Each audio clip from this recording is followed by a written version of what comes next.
തുടരും ഒരു രക്ഷയില്ല. ഒറ്റ വാക്കി പറഞ്ഞ കിടിലം പടം, കിഡിലോസ്കി പടം.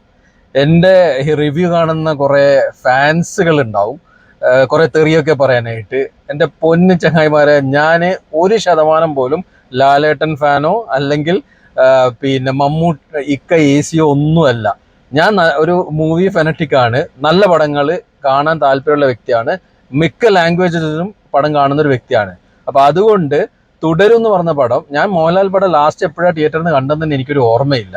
പക്ഷെ ഇത് കിടിലം പടം. പറ്റുകയാണെങ്കിൽ ഞാൻ ചിലപ്പോൾ ഒന്നും കൂടി പോയി കാണും, അത്രയും എനിക്ക് ഇഷ്ടപ്പെട്ടു. ഇത് പിന്നെ വേറൊരു പടത്തിന്റെ ഒരു ഫീൽ കിട്ടും. അത് ഏതാണെന്നൊന്നും ഞാൻ പറയുന്നില്ല, അത് സ്പോയിലർ ആയി പോകും. പക്ഷെ ഇതിനകത്ത് എടുത്തു പറയേണ്ടത് വില്ലൻ. ഒരു രക്ഷയില്ല, നന്നായി പെർഫോം ചെയ്തു. ലാലേട്ടനാണെങ്കിലും വില്ലനാണെങ്കിലും ശോഭനയാണെങ്കിലും എല്ലാവരും നന്നായി അടിപൊളിയായിട്ട് പെർഫോം ചെയ്തിരിക്കുന്ന ഒരു പടം തന്നെയാണ് തുടരും. മസ്റ്റ് വാച്ച് ആണ് തിയേറ്റർ, മിസ്സാക്കരുത്. തിയേറ്ററിൽ നിന്ന് കാണാൻ പറ്റുന്നവരൊക്കെ കാണണം. First day, second day, third day ഒക്കെ ട്രൈ ചെയ്തു, ടിക്കറ്റ് കിട്ടിയില്ല. അവസാനം ഇന്നാ കിട്ടിയത്. നന്നായി ചെയ്തിരിക്കുന്ന പടമാണ്. Hats of two the writer, hats of two the director. അടിപൊളിയായിട്ട് എടുത്തിന്. മസ്റ്റ് വാച്ചാണ്. ഇത് എൻ്റെ സ്വന്തം അഭിപ്രായമാണ്. എന്തായാലും പടം കണ്ടിട്ട് ഒരു മോശം അഭിപ്രായം ആയിരിക്കും പറയാനുണ്ടാവില്ല.